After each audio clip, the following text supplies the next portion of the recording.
Eu não sei se vocês, deixem-me só dizer isto, não tem nada a ver com aquilo que eu vou partilhar com vocês, da parte da palavra do Senhor.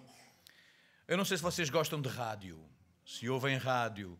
Sabem que normalmente a televisão foi tomando o lugar da rádio ao longo das décadas, das últimas décadas, mas a rádio ainda continua a ser uma coisa, enfim, de alguma forma especial e muito útil, salvo raras exceções. Eu sou um incondicional ouvinte da rádio TSF.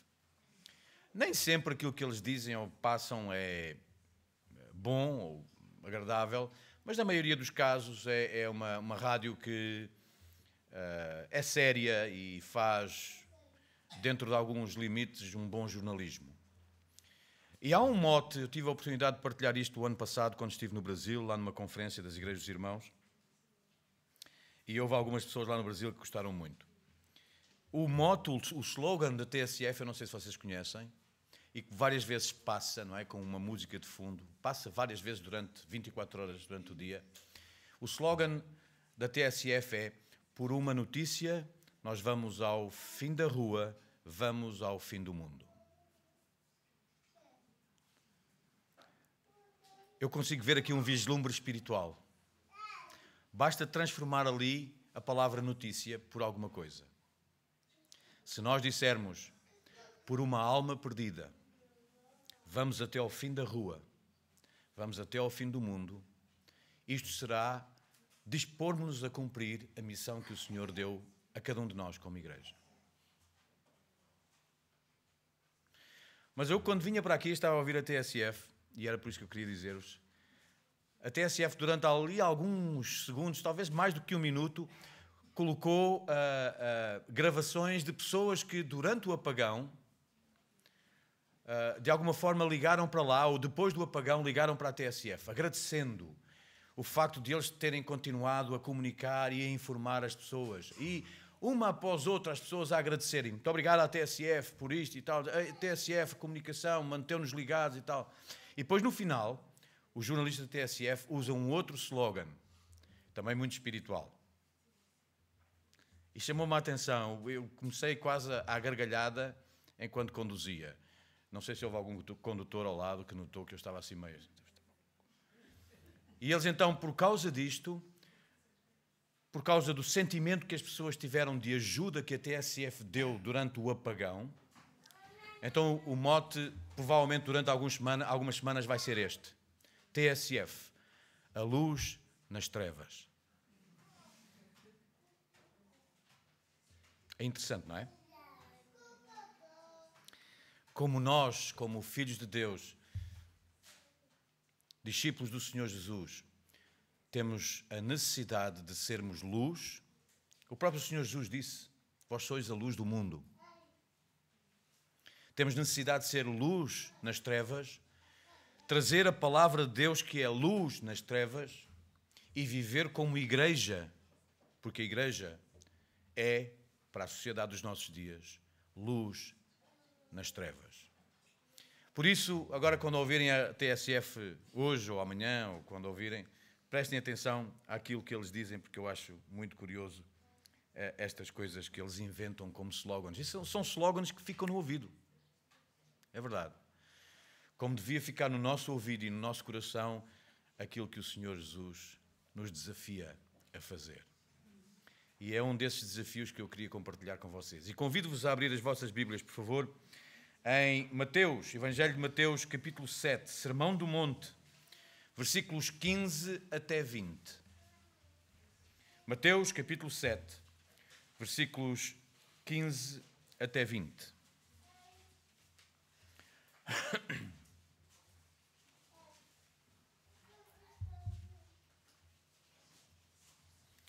Queria, antes de lermos a palavra, congratular-me por ver tantas crianças aqui.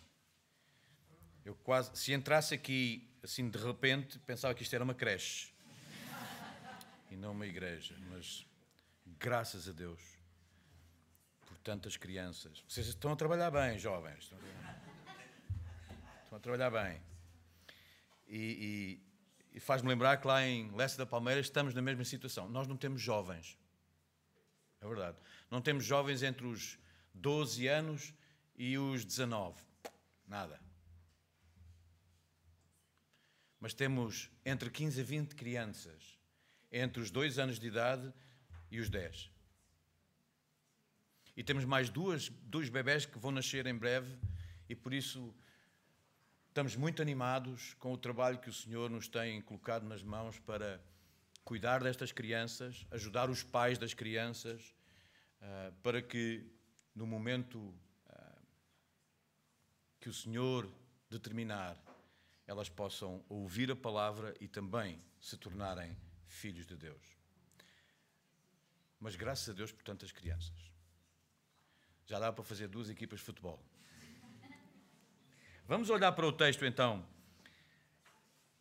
que o Senhor Jesus proferiu e que Mateus registrou. Diz assim, Mateus 7, 15 a 20.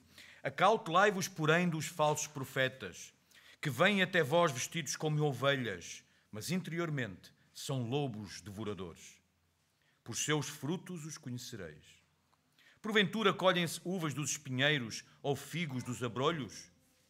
Assim toda a árvore boa produz bons frutos, e toda a árvore má produz frutos maus.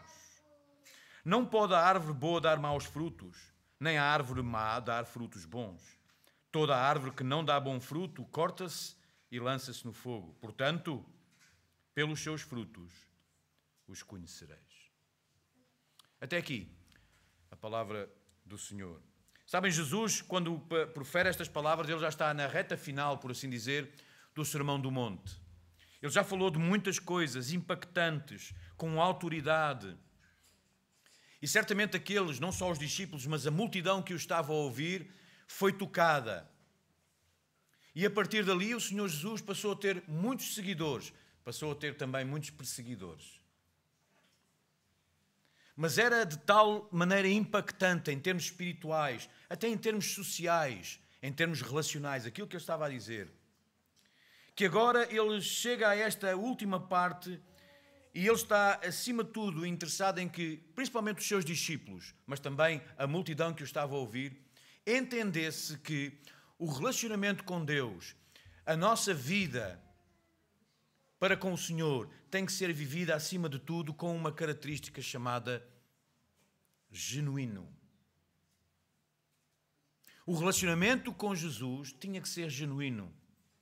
A vivência para Jesus tinha que ser genuína. De outra forma, mesmo que indiretamente o Senhor Jesus estava a dizer, se não concordam com isto, podem ir.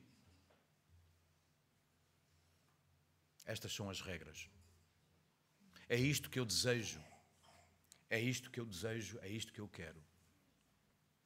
Jesus queria que aqueles que ouvissem aquilo que ele disse, as bem-aventuranças, aqueles que ouviram dizer que vocês são o sal da terra, a luz do mundo, aqueles que ouviram dizer que ouviste o que foi dito aos antigos, pois eu agora vos digo que interpretaram tudo mal.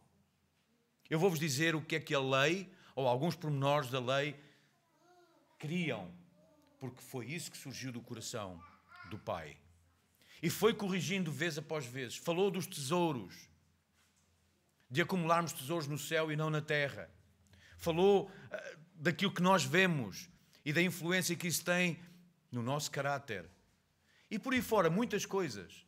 Acima de tudo, ele agora chega à última parte e diz, vocês têm que ser genuínos.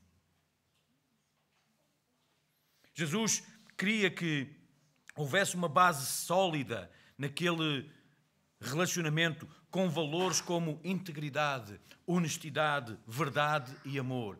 Integridade, honestidade, verdade e amor. É isso que tem que pautar o relacionamento que cada um de nós também, não só os discípulos há 2000 anos atrás, todos nós temos que pautar esse relacionamento com o Senhor, com estas características.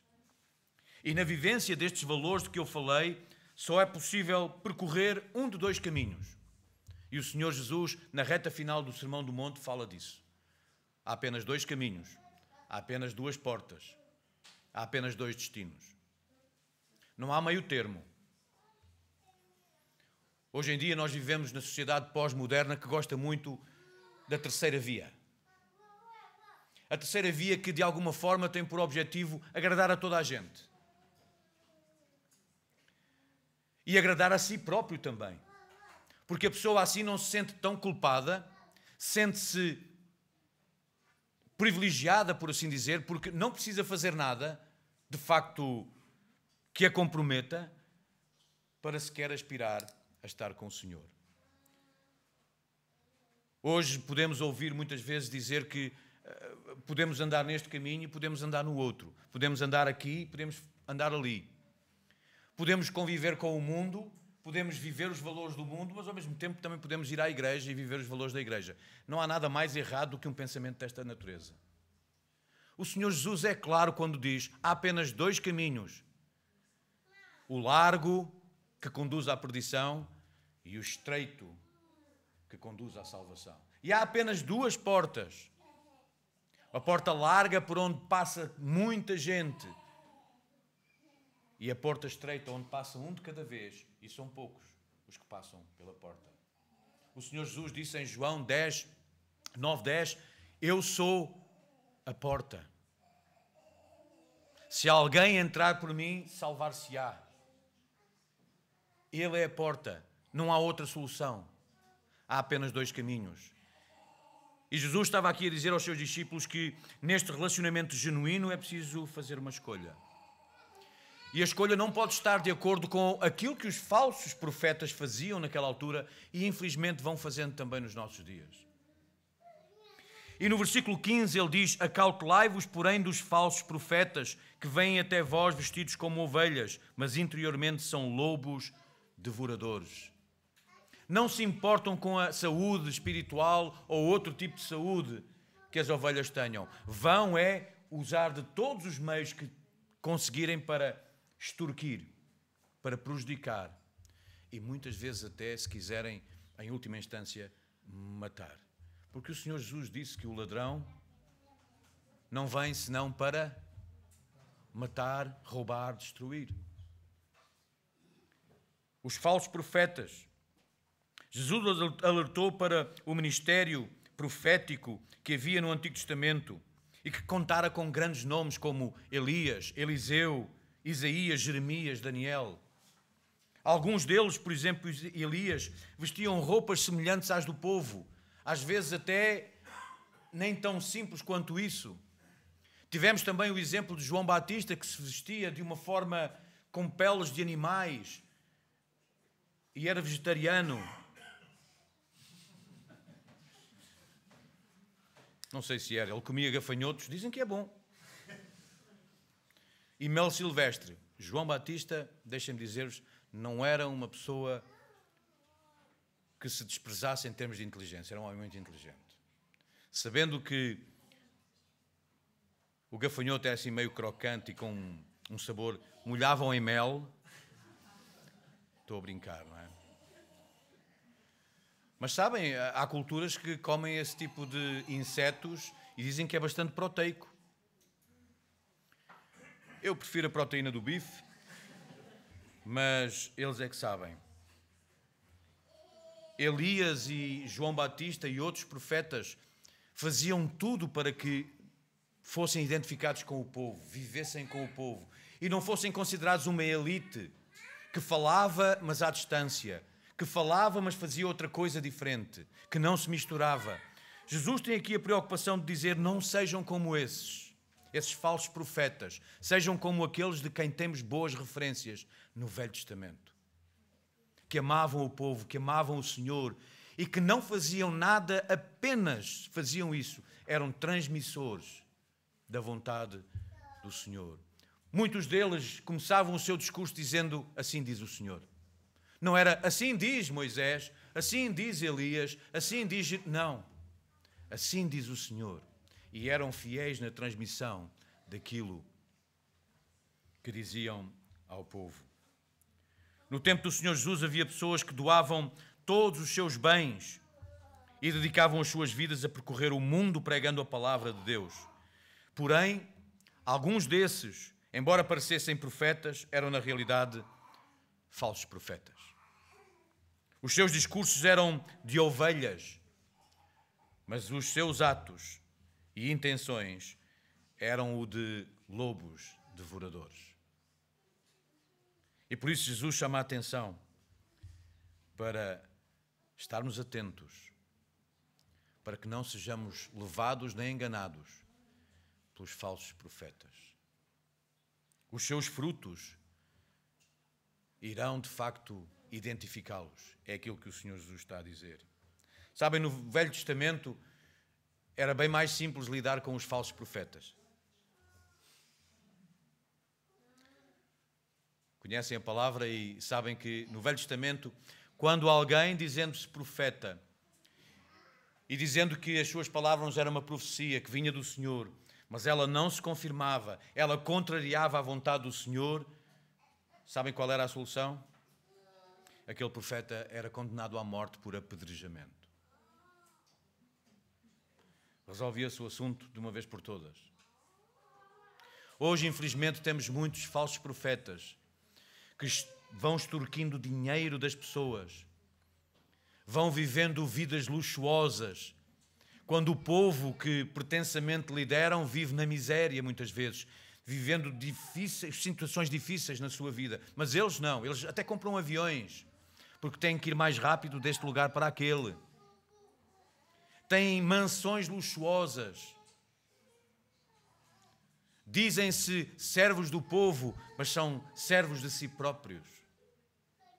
Era destes que o Senhor Jesus estava a falar, mesmo no seu tempo, que agiam assim. E por isso o Senhor Jesus está a dizer, tendo cuidado com esses, olhai para os seus frutos, porque os seus frutos vão fazer com que vocês os reconheçam e os rejeitem. Porquê? Porque os frutos fazem toda a diferença. E era isto que eu queria falar um pouquinho com vocês hoje.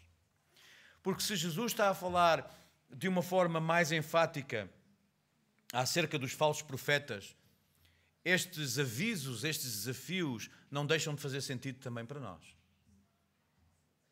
E por isso é necessário que nós nos apropriemos destes valores, disto que o Senhor está aqui a dizer, para que o possamos viver também. Ou seja, um relacionamento com Jesus genuíno. Que não seja hipócrita. Que não seja uma coisa aqui dentro e outra coisa lá fora. Que não seja uma coisa aqui dentro e outra coisa em casa. Que não seja uma coisa aqui dentro e outra coisa onde nós trabalhamos com os nossos colegas. Que em todas as circunstâncias nós sejamos genuínos e as pessoas saibam disso. E mais do que nos rejeitarem, nos olharem de lado, muitas vezes porque estranham os valores que nós vivemos, mais tarde ou mais cedo eles vão perceber que esses valores que vivemos, fruto do relacionamento que o Senhor Jesus tem connosco, fruto desses mesmos valores que Ele colocou no nosso coração, na nossa vida, eles vão apreciar-nos. Eles vão admirar-nos. E imaginem a quem é que eles vão pedir conselho quando estiverem apertados. A vocês. Que vivem um relacionamento com Cristo genuíno, verdadeiro e com valores. E por isso o Senhor Jesus está aqui a dizer que os frutos fazem toda a diferença. Os frutos fazem toda a diferença. Jesus repete a expressão nestes versículos, pelos seus frutos os conhecereis. 2 vezes. Pelos seus frutos os conhecereis. Ele reforça claramente o conceito de que é aquilo que produzimos na nossa vida que demonstra, em última instância, quem ou aquilo que somos. Eu vou repetir. É aquilo que produzimos na nossa vida que demonstra, em última instância, quem ou aquilo que realmente somos. E obviamente eu estou a falar de coisas espirituais, não estou a falar de produção industrial. Não estou a falar de coisas que nós manufaturamos e conseguimos produzir. Não estou a falar disso, estou a falar de valores espirituais. Essa demonstração desses valores é, em última instância, que diz quem servimos, quem somos, aquilo que somos. Não esqueçam isto. Os frutos identificam a natureza da árvore. Pensem um pouquinho comigo. São os frutos que identificam que árvore é aquela, que árvore é a outra e por aí fora. E nós conseguimos distinguir quem são as árvores. À distância, nós até podemos confundir, por exemplo, uvas com amoras.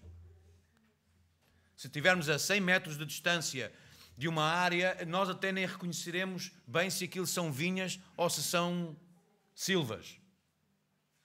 E vemos lá umas coisas amontoadas e pensamos, aquilo devem ser uvas. Mas à medida que nos vamos aproximando, ficando mais perto da árvore, nós vamos perceber que afinal não são amoras, são uvas. E aí então conseguimos distinguir. Numa primeira instância em que podia haver confusão, quando nos aproximamos, vemos que árvore realmente é esta e que árvore é realmente a outra. Pensem um pouquinho comigo, às vezes, as pessoas que lidam connosco começam por ver-nos à distância. Talvez aquele vizinho ou vizinha que é a câmara de vigilância lá da rua, vê-nos a sair com uma Bíblia na mão, vê-nos a sair com a nossa família e vê o trato com que o pai e a mãe tratam as crianças, o carinho, o cuidado. Quando alguma criança está naqueles dias assim meio... São só as crianças. A postura que os pais têm na correção, mas com mansidão, como a palavra de Deus nos indica que devemos fazer. Tudo isso, aquela câmara de vigilância que lá está, quando vê que outros não fazem assim. As conversas que ouvem, são vizinhos, nunca ouviram um berro lá em casa.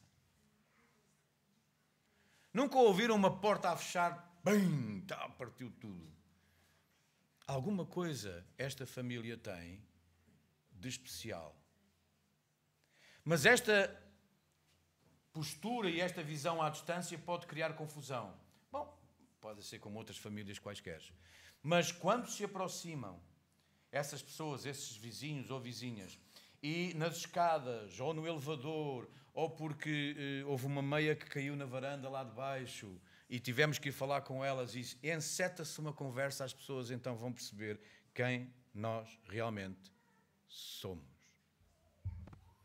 Eles olham para esta árvore e já percebem que frutos podem ver.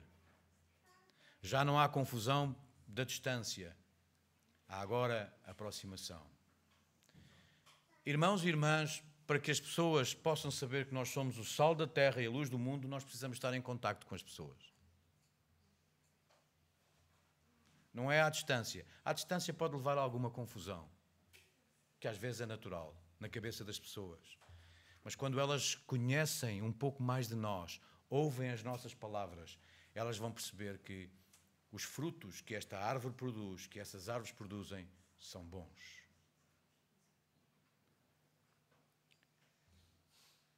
Os frutos identificam a natureza da árvore. Os frutos identificam também a qualidade da árvore. Aqui nós vemos que uma árvore boa produz frutos bons. Uma árvore má produz frutos maus. É também igualmente a qualidade dos frutos que determinam o destino da árvore. Se os frutos forem maus, a árvore não serve para nada. Então, diz aqui o Senhor que corta e vai para o fogo. Queima-se. Deita-se fora. Como é que se identificam os bons frutos? Ou quais são as características de uma peça de fruta que nos levam a dizer esta fruta é boa? Vamos fazer aqui um exercício. Supermercado. E temos a incumbência de comprar fruta, maçãs, por exemplo. Então chegamos à zona do supermercado onde estão expostos os legumes, as frutas, e nós queremos comprar, não se esqueçam, maçãs. Então, olhamos para o lugar onde estão as maçãs e à nossa vista salta logo uma primeira característica, que é o aspecto e a aparência do fruto. Sabem, nesse aspecto, há aqui alguém espanhol? Não tem aqui ninguém espanhol, não? De Venezuela e Colômbia. Não. Estava a falar mesmo de nuestros hermanos. É que os espanhóis há muitos anos sabem como passar a perna aos portugueses no que diz respeito à aparência da fruta. É ou não é verdade? Nós sabemos exatamente que aquelas maçãs vieram da Espanha e outras vieram de Portugal. As de Espanha estão luzidias. Eu acho que eles põem cera ou fazem... Depois embrulham-nos num papelzinho assim, parece um papel vegetal muito fininho. Põem lá um carimbo, põem um selo. Aquilo vem tudo bem arrumadinho na caixa. Sabem, isto são... Quem estudou marketing ou vive na questão do marketing sabe que isto é verdade. O primeiro impacto é aquilo que nós vemos. E claramente aquela fruta chama a nossa atenção. Uau, que aspecto extraordinário. Maravilha, não é? Então, a primeira coisa que realmente chama a nossa atenção é o aspecto, é a aparência. E nós associamos esta ideia à qualidade da fruta. Bom, mas nós sabemos que nem sempre é assim. Não é? Às vezes é apenas a aparência. Mas deixem-me dizer que a aparência às vezes também é importante. Até do ponto de vista bíblico. A palavra de Deus diz-nos que nós devemos fugir do mal e também da aparência do mal. Então a nossa aparência tem que ser sempre uma aparência boa. Que dê a ideia de que nós produzimos fruto bom. Que a qualidade da árvore é boa. Não necessariamente porque nós somos bons, somos muito boas pessoas, muito capacitadas, muito inteligentes, mas porque o Senhor tem feito um trabalho de transformação na nossa vida. Então, o primeiro aspecto que nós usamos para determinar a qualidade da fruta, a qualidade do fruto, é o aspecto, a aparência. Mas é verdade que, muitas vezes, quando nós vamos comprar a fruta e depois chegamos a casa e abrimos a fruta, cortamos, vemos que, afinal de contas, não é tão boa quanto isso. Portanto, a aparência, por vezes, pode ser ilusória. O aspecto, por vezes, pode enganar. Não deixa de ser um fator importante para determinar a qualidade do fruto, mas pode ser traiçoeiro. É por isso que, logo a seguir, avançamos um pouco e, para determinar a qualidade do fruto, nós usamos um outro critério, que é o aroma e o cheiro. Há até pessoas que abusam lá no supermercado, não é? Assim. E há outras que ficam ao lado assim, essa maçã eu já não compro. Há pessoas que tocam em tudo, não é? Vá, admitam, vocês também são assim dessas pessoas. Tocam em tudo porque acham que é importante sentir o cheiro, o aroma. Não é? Particularmente há frutas que o aroma diz muita coisa. Por exemplo, um abacaxi, não é? Estamos ali numa série de abacaxis, aquele tem uma cor assim de verde, ainda deve estar verde. Olha, aquele ali deve estar bom. Mas em última instância, o que é que nós vamos fazer? Há truques que eu não vos vou ensinar. Mas pegamos lá e às vezes o aroma, o cheiro da fruta, faz com que nós percebamos a qualidade do fruto. Se está maduro ou não, se está bom para ser comido. Eu faço sempre uma analogia espiritual porque é importante. Eu não estou aqui a contar apenas histórias. A palavra de Deus diz-nos que nós temos que ser o bom cheiro de Cristo. É importante que as pessoas à nossa volta percebam, não que nós usamos um perfume Chanel e que exala um bom cheiro. Estamos a falar em coisas espirituais. As pessoas olharem para nós e perceberem que há ali alguma coisa diferente, impactante, e que pode ser importante também para as suas próprias vidas. Nós temos que exalar o bom cheiro de Cristo. Aquele que tem um aspecto positivo na vida das pessoas, que pode transformar a vida das pessoas e que pode fazer também com que nós possamos ser usados como utensílios, como vasos de bênção para o Senhor. Não é apenas pelo aspecto, pela aparência, não é? Eu não estou aqui a falar de usarmos maquiagem ou não usarmos maquiagem, de cortarmos o cabelo ou não cortarmos o cabelo como eu, de usarmos barba. Agora até só vejo gente com barba. Levi. Olha aqui a barba do Timóteo. Não estou a falar desse aspecto. Isso por vezes, e por isso foi o que eu referi em primeiro lugar, às vezes é o menos importante. Porque nós vamos depois avançando. O bom cheiro de Cristo é aquilo que identifica o fruto que nós produzimos, a árvore que nós somos. Mas em última instância, para determinar a qualidade do fruto, é preciso chegar à altura em que nós damos a trinca e temos o sabor, o paladar. Aí sim é que nós vamos perceber se o fruto é bom ou não. Porque pode ter um aspecto luzidio, pode até cheirar muito bem. Damos a trinca e não sabe a nada.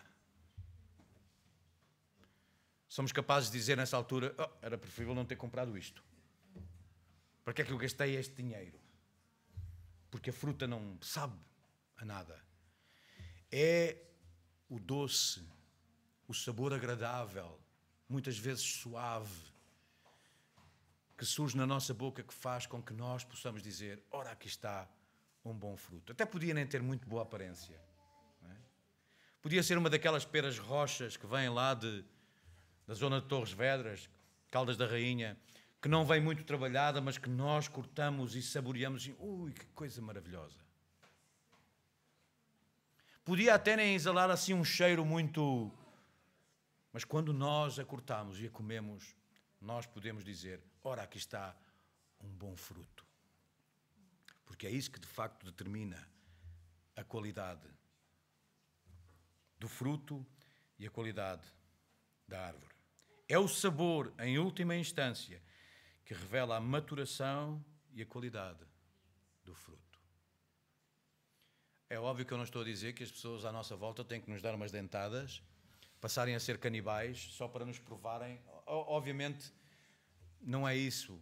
À semelhança do que acontece em muitos textos que o Senhor Jesus deixou escrito através daqueles que os registaram, ou até muita coisa que o apóstolo Paulo e outros escritores deixaram no Novo Testamento.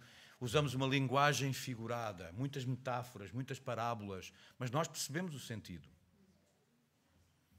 Nós percebemos o sentido de uma árvore dar bons frutos e um bom fruto ser, acima de tudo, determinado pelo sabor que permite que aqueles que o comem possam sentir. Jesus explica depois nos versículos seguintes, que nós não lemos, do versículo 21 a 23, o que é que isto significa? Ser bom fruto. Voltando à questão dos falsos profetas. Quando ele diz profetizar de uma maneira falsa em nome do Senhor, é um fruto falso. Muitos daqueles que o fazem nunca conheceram Jesus como Senhor e Salvador, nem nunca lhe deram honra e glória próprias de quem produz fruto verdadeiro. O Senhor Jesus disse, vai chegar aquele momento em que muitos chegarão à altura e dizer, Senhor, não profetizei eu em teu nome, não fiz eu isto, aquilo. E o Senhor vai dizer o quê? Lembram-se do texto? Apartai-vos de mim, que eu não vos conheço, nunca vos conheci. Fazer grandes sinais e grandes maravilhas pode ser um falso fruto, porque os milagres podem iludir muitos, infelizmente. Dizer Senhor, Senhor, não é em si mesmo um fruto bom. Quantas pessoas o fazem constantemente sem conhecerem verdadeiramente Jesus como Senhor e Salvador? É verdade, nós cruzamos todos os dias com pessoas assim. Jesus, eu sei quem é Jesus. Às vezes, nas alturas de aperto, eu também digo, ai meu Deus, Senhor, Senhor. Com isso, muitas vezes, pensando que, adicionando mais algumas vezes em que vão à igreja e que fazem aqueles rituais e as rezas, dizendo Senhor muitas vezes que os vai safar. O Senhor é claríssimo, eu diria cristalino, quando escreve estas coisas, dizendo, apartai-vos de mim, porque mesmo chamando-me Senhor, Senhor, Senhor, eu não tenho um relacionamento com vocês.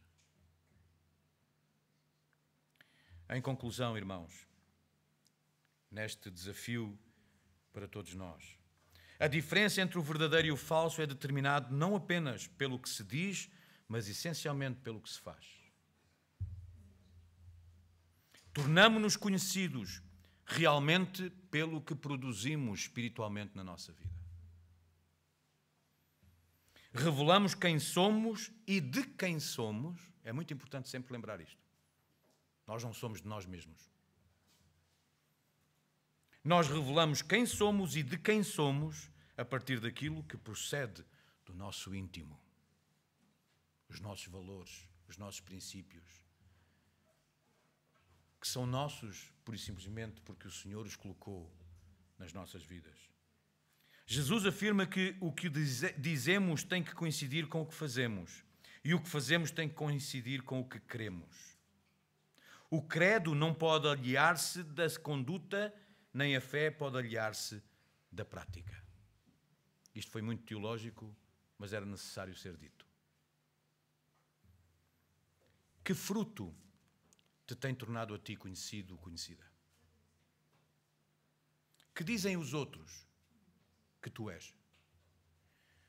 Que dizem os outros que eu sou? Fruto bom ou fruto mau? Acima de tudo, lembremos-nos que o desafio, como eu disse no princípio, do Senhor Jesus, nesta fase final do Sermão do Monte, é que sejamos genuínos, verdadeiros no nosso relacionamento com Ele. Que o Senhor nos ajude todos os dias a sermos verdadeiros, genuínos no relacionamento que temos com Ele.